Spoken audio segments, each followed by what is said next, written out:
जय राधा माधव कुंज विहारी,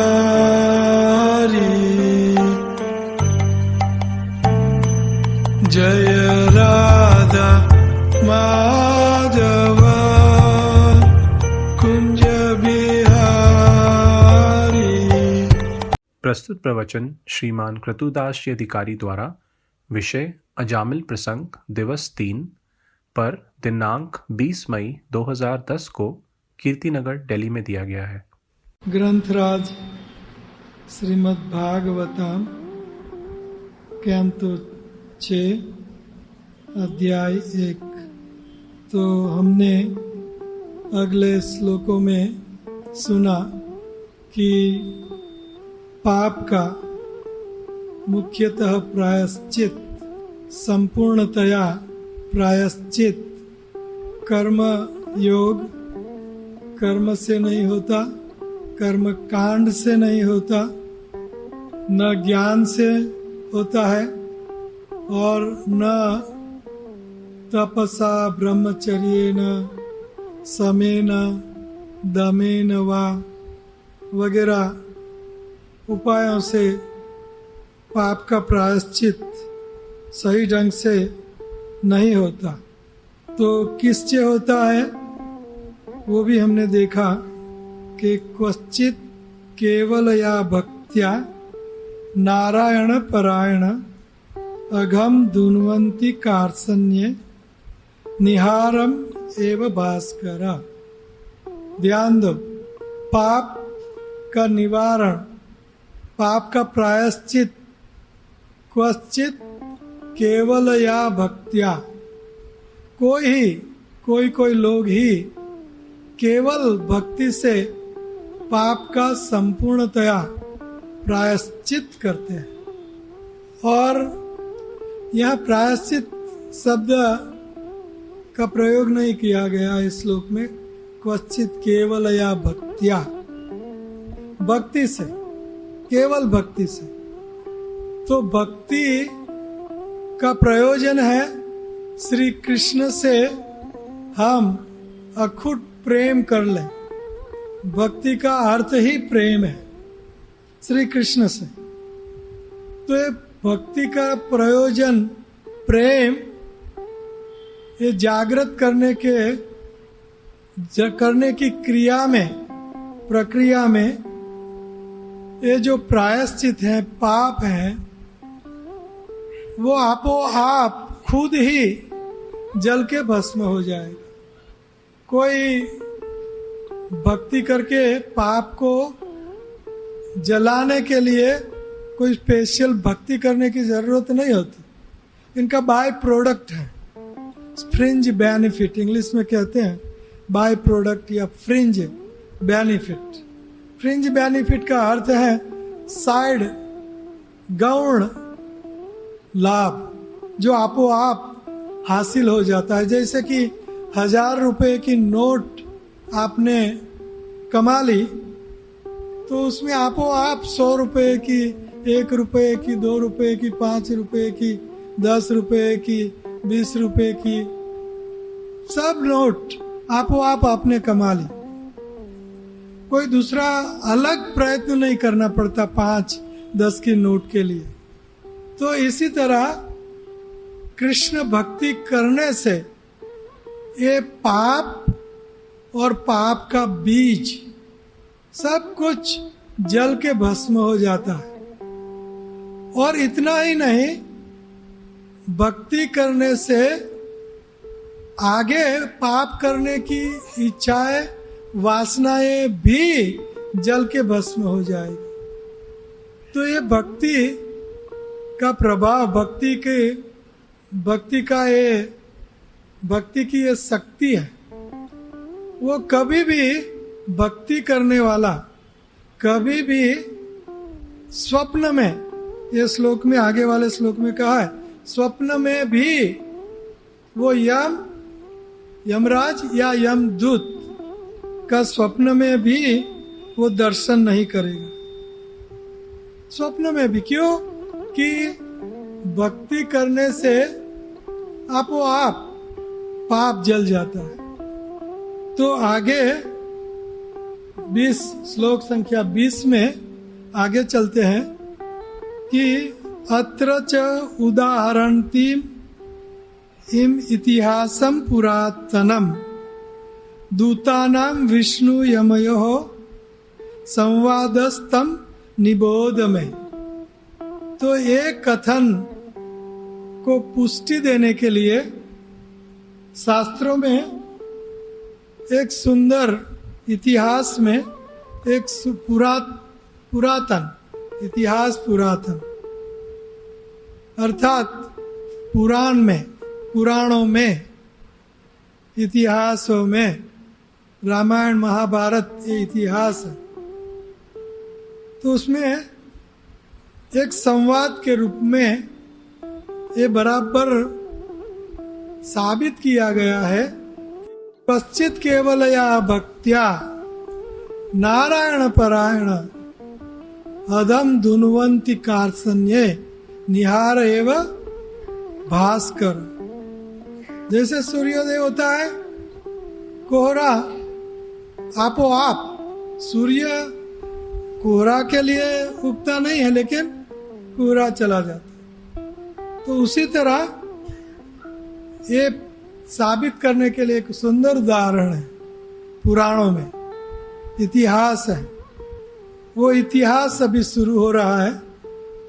21वां श्लोक, कन्या कुब्जे द्विजः क्वचित दासीपतिर अजामिलः नामना नष्ट सदाचारो दास्याया संसर्ग दूषित।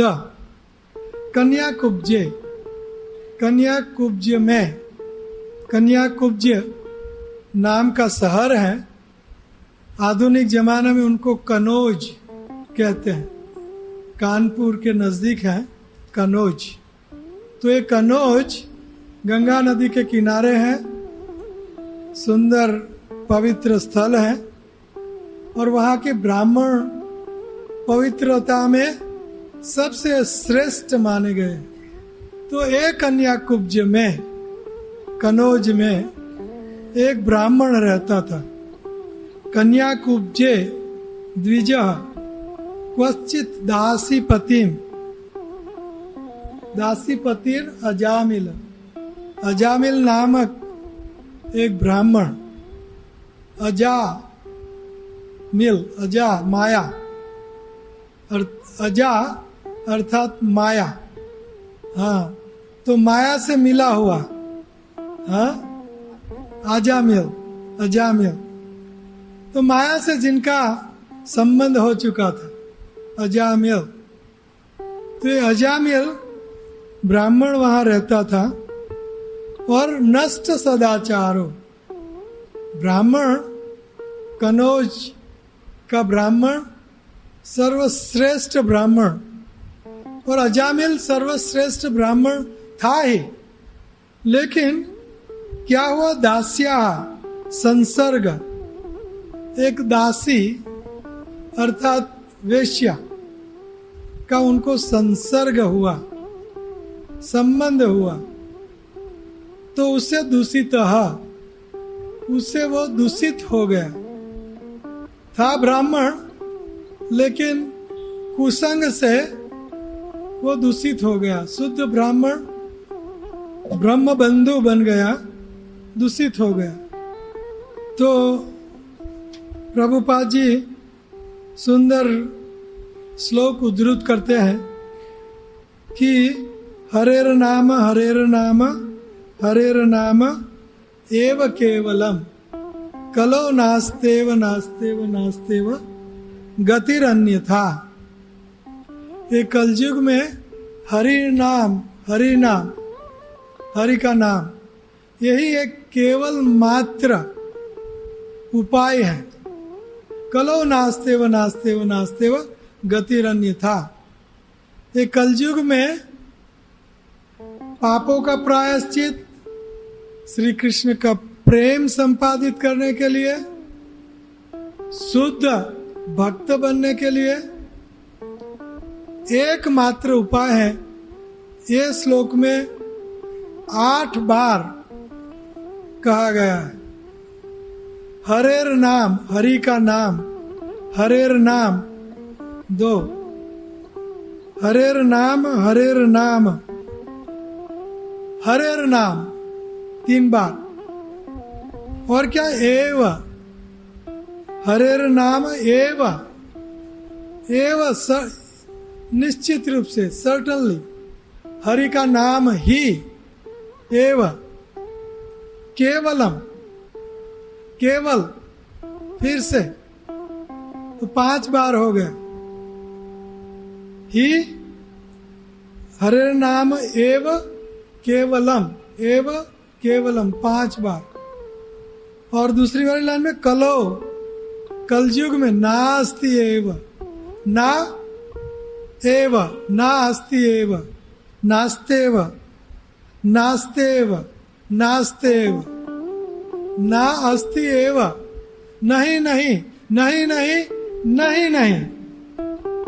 कितनी बार एक कलयुग में भगवान श्री कृष्ण के नाम का कीर्तन, मनन, स्मरण, बोलना, हरि बोल, इसके बिना अलावा, इसके अलावा और कोई उपाय नहीं है।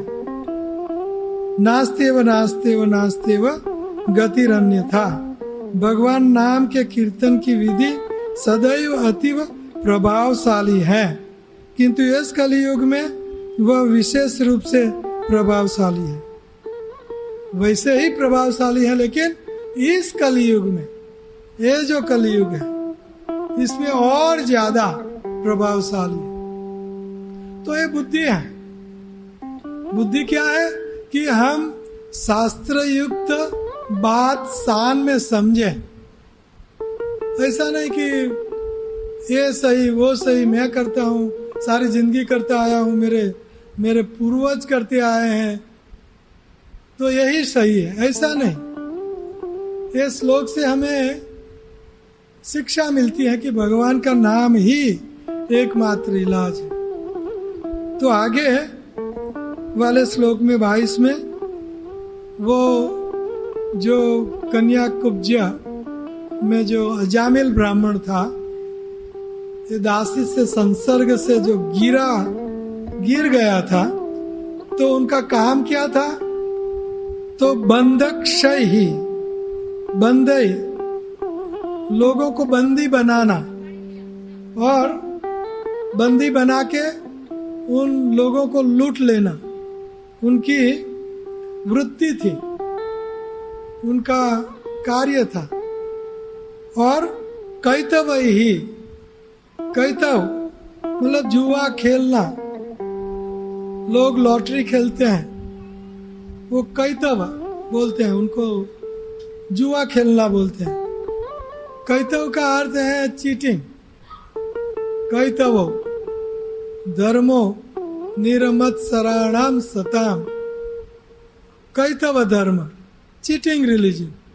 सो कैतव जुगार, लॉटरी, जुआ खेलना, पैसों से खेलना, तो ये चीटिंग है। ये खेलने से कोई भी मालदार अभी तक हुआ ऐसा मैंने नहीं सोचा, मैंने नहीं सुना, क्योंकि ये कैतव है। शेयर सट्टा जो करते हैं, शेयर जो शेयर लेते हैं रिलायंस वगैरह, तो ये कैतव है। पेपर बन जाता है, और पेपर वैल्यू, उनकी वैल्यू पेपर, मैंने कईयों से सुना है। तो एक कैतव उनकी वृत्ति थी। वृत्ति अर्थात उनकी आजीविका, वृत्ति। कैतव ही, और क्या? चौर्यम, चौर्य चोरी करना, लूटपाट करना, लोगों को लूट लेना, 3 वृत्तियां। और चौथी वृत्ति क्या थी? गर्हिताम, गर्हिताम, निंदनीय कार्य करना, निंदनीय कार्य, जो निंदा के पात्र हो वो कार्य करना। ये 4 उनका काम था, जिनसे वो अपनी आजीविका चलाता था। ब्राह्मण था लेकिन अभी गिर गया ब्राह्मणत्व से। गर्भहिताम वृत्तिम आस्थिता, और बाद में बिभ्रत कुटुंबम असुचि यातयाम आस देहिना। तो इससे वो पापी असुचि पाप जीवन से वो अपना कुटुंब का भरण पोषण करता था। असुचि अर्थात सूची अर्थात जिन्होंने अपनी स्त्री के बिना कोई भी स्त्री का संग न किया, उनको बोलते हैं सूची। तो यहाँ असुचि शब्द ये ब्राह्मण अजामिल के लिए उपयोग किया गया। असुचि यातयाम आस, कष्ट पहुंचाता था और अन्य जीवों को वो बहुत कष्ट देता था।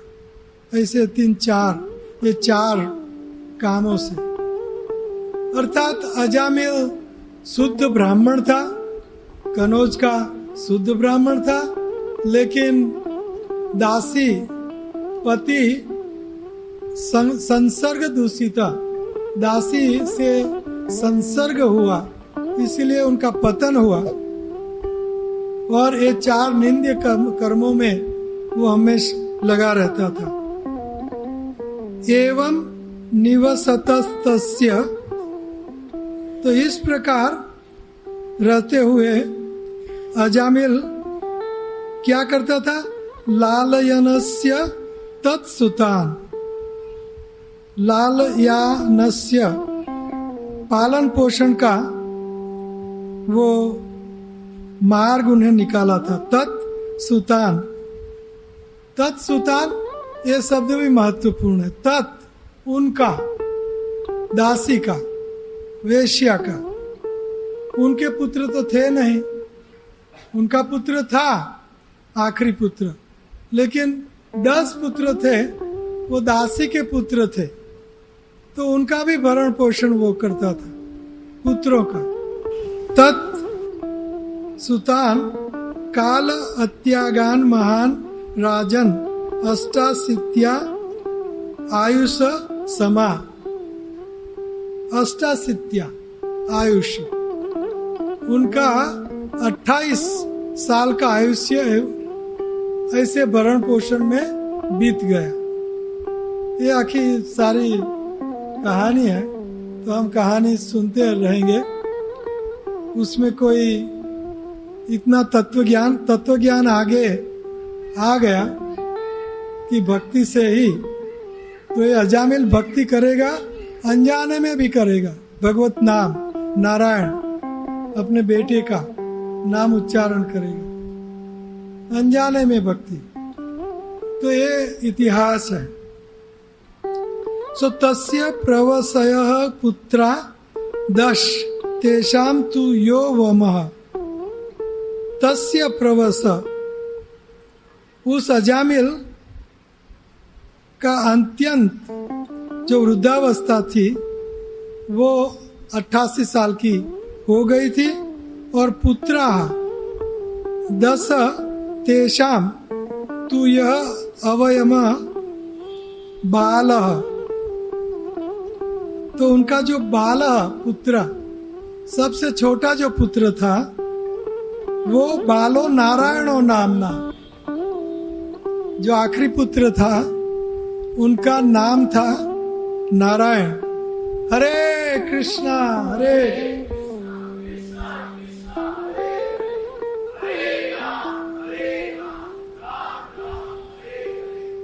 बालो नारायणो नामना, पित्रोश्च दयितो वृषम, वृषम अत्यधिक, खूब, अतिशय, दयितो अर्थात बहुत अतिशय प्रिय था, अतिशय प्रिय था। कौन? उनका जो 10वां पुत्र था, बालो नारायणो नामना, जो नारायण नाम का 10वां पुत्र था, पित्रोश्च दयितो भृशम, दयितो अतिशय प्रिय, भृशम अत्यंत प्रिय। वैसे भी माता पिता को जो छोटा बालक होता है वो अतिशय प्रिय होता है। प्रभुपाद जी कहते हैं कि जो छोटा पुत्र होता है वो माता पिता पर निर्भरित आश्रित रहता है, इसलिए माता पिता को छोटे बच्चे पर ज्यादा प्रेम होता है। सब अनुमति दे रहे हैं, अनुमति दे रहे हैं, अनुमोदन कर रहे हैं। Very good. तो ये अजामिल को भी 10वां पुत्र नारायण दयितो भृशम अत्यंत प्रिय था। तो बद्ध हृदय तस्मिन अर्भके कलभासिनी। तो कलभासिनी, वो छोटा बालक था, वो कल मधुर, कलरव करना, कलरव तो मधुर भाषण, कोकिला, कोकिल, कुंजत कोकिल, हंस सारस गणा किरणे मयूराकुले। बाद में नाना रत्न निबद्ध मूल विटपा श्रयुक्त वृंदावने। तो एक कल सुंदर मधुर बोलता था। और क्या कल भाषिणी बोलना, कल सुंदर मधुर बोलना। तो छोटा बालक था नारायण, और वो सुंदर बोलता था, मधुर तोतली बोली में वो जो बोलता था तो अजामिल को बहुत अच्छा लगता था। कल भाषिणी। और क्या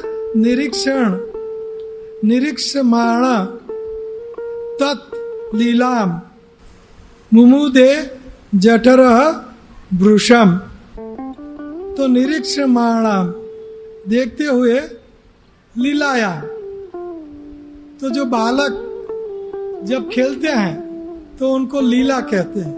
जैसे कृष्ण खेलते हैं तो उनको लीला कहते हैं। कैसे खेलते हैं? तो कोई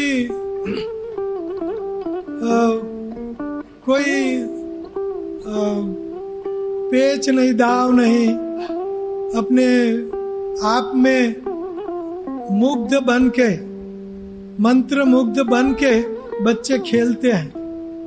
उनको खान पान की भी याद नहीं रहती। तो ऐसे खेलने को बोलते हैं लीला। आनंद से खेलते हैं, कोई भी प्रकार की चिंता नहीं, कोई भी प्रकार का ध्यान नहीं, खेलने में ही ध्यान, खेल में ध्यान। तो इसको बोलते हैं लीला। तो श्री कृष्ण भी लीला करते हैं, क्योंकि श्री कृष्ण भी ऐसी लीलाएं में मंत्र मुग्ध रहते हैं। गोपियों के संग, ग्वाल बालों के संग, गायों के संग मंत्र मुग्ध रहते हैं, तो इसलिए उनको भी लीला कहते हैं। तो यहाँ शब्द उपयोग किया गया, क्या? लीला। मुमुदे जरठो भृशम, वृद्ध जरठो वृद्ध अजामिल, ये छोटा सा बालक था। उनके खेल कूद में हमेशा ध्यान तल्लीन रहता था।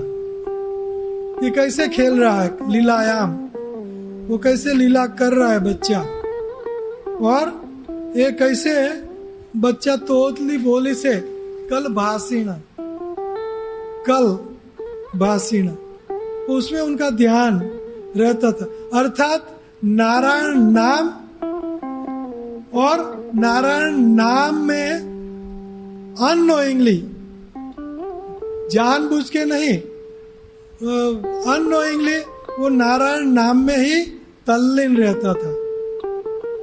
कोई भी प्रकार से घुमा घुमा के वो छोटे बच्चे में वो तल्लीन रहता था, जो नारायण उनका नाम था।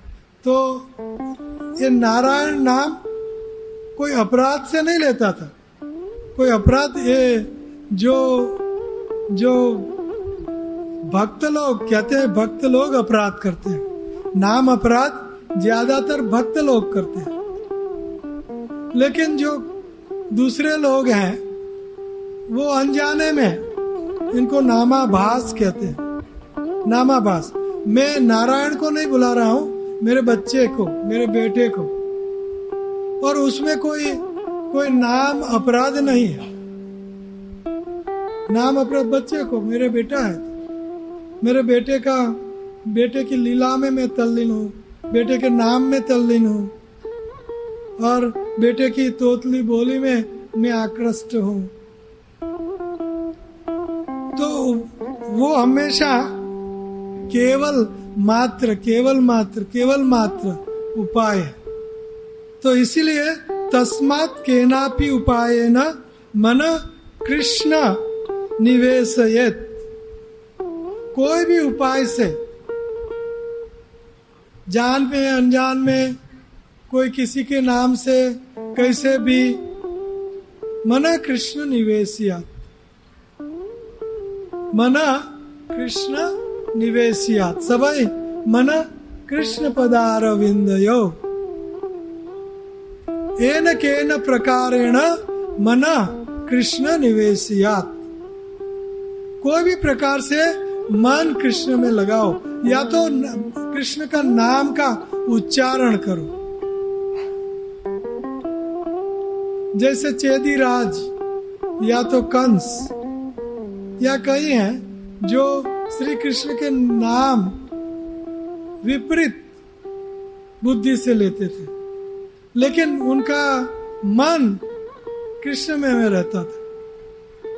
तो ये न के न प्रकारेण मन कृष्ण निवेशी, मन श्री कृष्ण के नाम में हमेशा रहना चाहिए।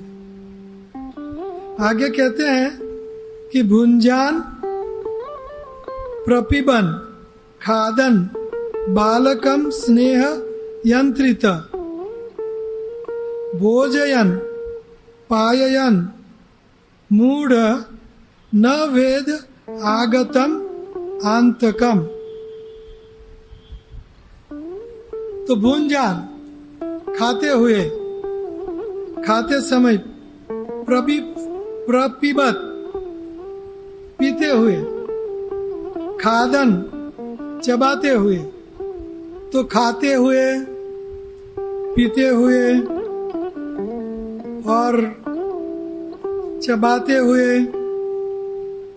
हर वक्त वो अपने छोटे बालक नारायण का नाम लेता रहता था, नारायण का नाम लेता रहता। बालकम स्नेह यंत्रित भोजयन पायन मूढ़ो न वेदागतम मंथकम। तो ऐसा करते करते आखिरी में उनका मृत्यु का समय आ चुका, तो वो जान पाया। बालक में आसक्त था, नारायण में वो आसक्त था, तो अपना काल आया, मृत्यु आया।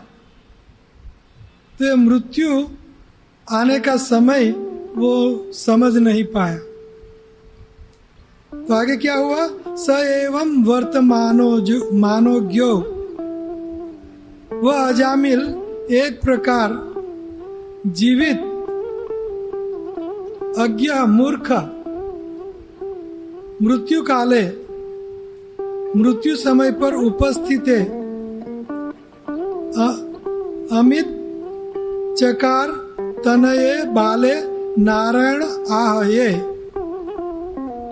तो जब मूर्ख अजामिल मृत्यु के समय नजदीक आ गया, तो एकमात्र अपने पुत्र नारायण के विषय में वो सोचने लगा। नारायण आहये, अपना पुत्र नारायण के बारे में वो सोचने लगा। मृत्यु काल जब आया तो यहाँ बहुत बड़ा भावार्थ प्रभुपाद जी ने दिया है, लेकिन अंत्य नारायण स्मृति, अंत में अंत काल जब आए तो नारायण की स्मृति होनी चाहिए। तो ये सारे जीवन का लाभ है, सारे मनुष्य जीवन का लाभ क्या है? अंत्य नारायण स्मृति, अंत में समा और अनदर नारायण की स्मृति आए, पुंस अंत्य नारायण स्मृति।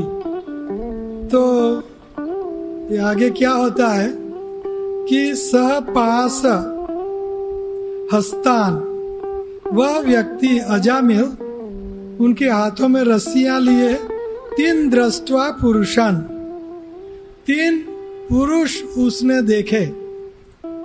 अजामिल ने 3 पुरुष देखे। ये जो राइट साइड पे जो है 1 2 3, तो ये 3 पुरुष का उनको दर्शन होता है अंत समय पे, मरण काल पर। दृष्टवा, देख, उनको दर्शन होता है, उनको दिखाई देते हैं। दृष्टवा पुरुषान अति दारुणान, और वो पुरुष कैसे थे? अति दारुण, अति भयावह, खूब भयावह थे, बिल्कुल भयावह, भयभीत हो जाए, राक्षस जैसे, और राक्षस से भी ज्यादा भयावह। दारुणान वक्रतुंडा, और उनके शरीर कैसे थे और उनके मुख कैसे थे? वक्र, टेढ़े मेढ़े मुंह, उनके मुंह टेढ़े मेढ़े थे, भयावने मुंह, खूब भयावने मुंह। वक्रतुंडा, तुंडा मुंह, वक्र टेढ़े मेढ़े, वक्रतुंडा। और क्या था? ऊर्ध्व रोमना, ऊर्ध्व रोमना, उनके बाल जो शरीर के थे वो जैसे स्टील के तार हो, स्टील का तार जैसे बाहर, ऐसे बाल उनके। ऊर्ध्व रोमना, उनके रोम ऊर्ध्व थे। और आत्मानम नेत्रुम आगतान, और वो स्वयं को ले जाने के लिए वहां आए थे। ये 3 जो यमदूत थे वो अजामिल को लेने के लिए आए थे। तो लेने के लिए आए थे, आगे वर्णन शायद आएगा, लेकिन कैसे लेने के लिए आते हैं? तो यम पास लेके आते हैं। यम पास मतलब रस्सी और बड़े बड़े शस्त्र, खड़ग, त्रिशूल वगैरह लेके आते हैं। ये अजामिल को लेने के लिए ये यमदूत आते हैं। तो कहते हैं कि जैसे पुलिस कोई चोर लुटारू को पकड़ते हैं तो ऐसा नहीं कि प्रेम करते हैं और ये पी लो, ये खा लो, ऐसा नहीं। उनको हाथ कड़ी लगा देते हैं, बाद में रस्सी से बांध देते हैं, और वो बोलता है पानी पियो, पानी दो मुझे, तो फटकारते हैं। और ऐसा नहीं कि स्वागतम वो महाभागा आओ कैसे, ऐसा नहीं करते। बहुत यमदूत जैसे पुलिस लगते हैं उनको, चोर जैसे, चोर को। तो ये यमदूत वैसे पास लेके, त्रिशूल लेके और शस्त्र सरंजाम, तो उससे वो बहुत डर गया, अजामिल डर गया। दूरे क्रीडान कामक दूरे क्रीडान कामसक्तम पुत्रम नारायणम आहम प्लावितेन स्वरेणो। तो दूरे क्रीडान, पुत्र नारायण, नारायण नामक उनका जो पुत्र था, आखिरी 10वां पुत्र, वो बहुत दूरी पर खेल रहा था, क्रीड़ा कर रहा था। तो अजामिल ने उनके पुत्र को बुलाया, नारायण आहयम, आहयम नारायण नाम से उनको पुकारा, प्लावितेन अश्रुधारावत, प्लावितेन, और स्वरेण उच्च ही, ऊंचे स्वर से जो नारायण क्रीड़ा कर रहा था दूरी पर, तो उनको ऊंचे स्वर से वो बुला रहा, नारायण नारायण नारायण। तो उनके बेटे को जो दूर खेल रहा था उनको बुला रहा है ऊंचे स्वर से। 30 श्लोक संख्या। निशम्य म्रियमाणस्य मुखत हरि कीर्तनम बर्तु नाम महाराज पार्षदा सहसा आपतन। तो अपने भर्तु, अपने मालिक भर्तु का नाम सुन के, भर्तुर नाम महाराज पार्षदा, किसके पार्षद? हरि के पार्षद। हरि कीर्तनम, हरि कीर्तन अजामिल के नाम से सुना तो तुरंत हरि श्री विष्णु के दूत पार्षद तुरंत वहां उपस्थित हो गए। जो 4 हमने देखे हैं वो चित्र में, 4 जो दूत हैं वो विष्णु दूत हैं। तो विष्णु दूत वहां सीन पर तुरंत आ गए। ये 4 जो हैं ये विष्णु दूत हैं और बहुत सुंदर। तो अपने भर्तु अपने मालिक, थैंक यू, भर्तुर नाम महाराज पार्षदा। तो भगवान श्री विष्णु के पार्षद वहां उपस्थित हो गए, निशम्य सुनकर। तो भगवान के पार्षद हमेशा भक्तों की रक्षा करने के लिए हमेशा अंतरिक्ष में इधर उधर हमेशा घूमते रहते हैं। ये शास्त्र में वर्णन किया गया है। ये भगवान के पार्षद, और वैसे भी भगवान के शस्त्र, जो अमरीश महाराज का आख्यान है उसमें लिखा गया है कि भगवान का सुदर्शन चक्र अमरीश महाराज की रक्षा के लिए, हमेशा के लिए, उनके राज्य में इधर उधर राज्य में रक्षा करने के लिए, राज्य का रक्षण करने के लिए, अमरीश महाराज का रक्षण करने के लिए चक्र हमें सदैव घूमता रहता था। इसी तरह ये भगवान के पार्षद भी, इसी तरह भगवान खुद भी कहते हैं, मेरे भक्तों के रक्षण के लिए द्रौपदी पुकारी, पट्ट में लिपट, द्वारका में थे कृष्ण, द्वारिका में, वैसे देखा जाए। लेकिन जैसे ही द्रौपदी पुकारती हैं, द्रौपदी श्री कृष्ण को पुकारती हैं। यहाँ सुंदर श्लोक है ये, स्वयं भगवान कृष्ण, मैंने उद्धृत किया है, सुंदर, इसलिए थोड़ा समय लेके आपको बताना चाहूंगा।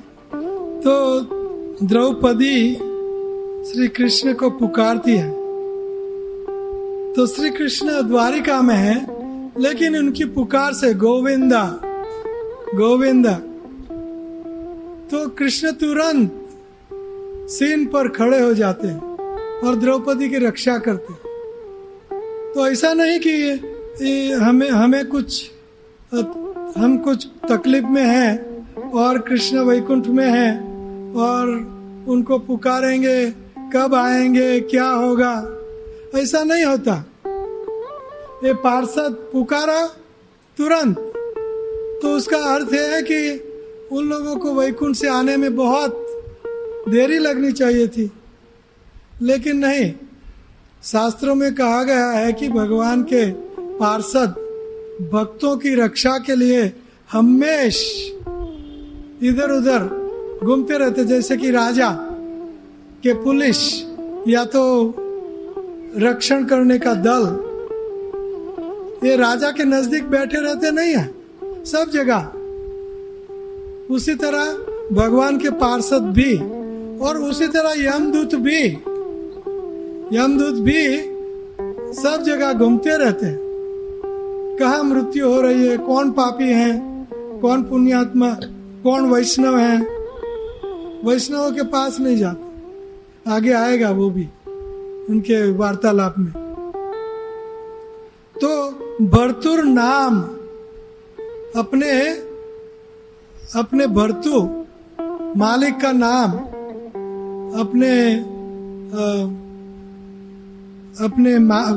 भर्तु, प्रभुपाद जी कहते हैं स्वामी, अपने स्वामी का पवित्र नाम सुन के तुरंत विष्णुदूत उपस्थित वहां हुए।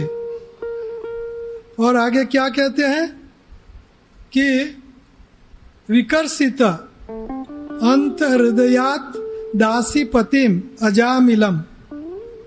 तो ये जो यमदूत क्या करते थे कि दासीपति अजामिल को उनके हृदय से, जीवात्मा हृदय में रहता है, और ये हृदय में जो जीवात्मा है उनको यमदूत नरक में ले जाने के लिए, नरक का दुख देने के लिए, नरकों का दुख देने के लिए उनको एक दूसरा शरीर देते हैं, जो नरक में कटका भी हो जाए, मतलब खंडित भी हो जाए, कैसी भी हालत में वो शरीर जीव से छूटेगा नहीं, अलग नहीं होगा, ऐसा शरीर उनको देते हैं। और वो शरीर देके जीवात्मा को हृदय से, पास से, वो रस्सी से उनको खींचते हैं। अजामिल को उनके हृदय में से उनको नया शरीर, नारकीय शरीर देके उनको रस्सी से उनके हृदय से खींचते हैं। और बाद में क्या होता है कि यम प्रेष्यान विष्णुदूता वारयान आसु ओजसा। विष्णुदूत उनको उन यमदूतों को रोक लेते हैं, गंभीर वाणी से कहते हैं। विष्णु के दूत उनको गंभीर वाणी से ऐसा करने से मना करते हैं, रोक लेते हैं।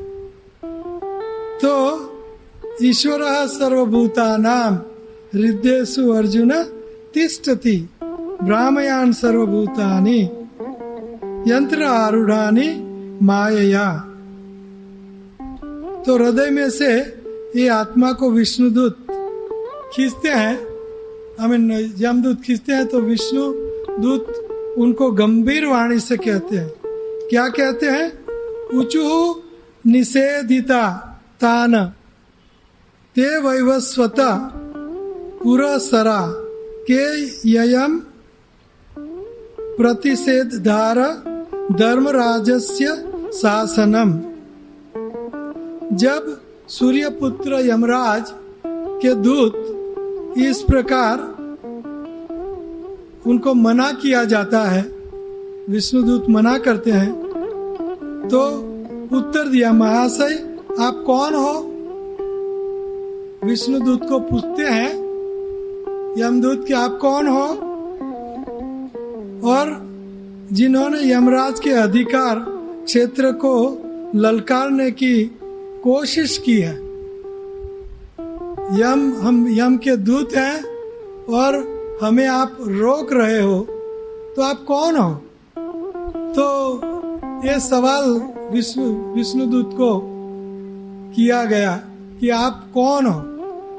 तो विष्णुदूत अभी उनको जवाब देते हैं, महाशय हो, तुम किसके सेवक हो, कहाँ से आए हो? विष्णुदूतों को पूछ रहे हैं। और अजामिल का शरीर छूने से हमें क्यों मना कर रहे हो? क्या तुम लोग स्वर्गलोक के देवता हो, उपदेवता हो, या कि सर्वश्रेष्ठ भक्तों में से हो? तो यमदूत विष्णुदूत को कहते हैं, क्या आप देवता हो, उपदेवता हो, किम पुरुष उपदेवता, या चारण, भाट चारण वगैरह उपदेवता, देवता, आप कौन हो और हमें मना क्यों कर रहे हो कि आप सर्वश्रेष्ठ भक्त हो? तो ऐसे उनको कह के उन विष्णुदूतों का सुंदर वर्णन कर रहे हैं कि विष्णुदूत कैसे लगते थे। तो यमदूत विष्णुदूतों का सुंदर वर्णन कर रहे हैं। तो सर्वे पद्म पलासाक्षा, सर्वे चारों जो विष्णुदूत थे उनकी आंखें कैसी थी? पद्म पलासाक्षा,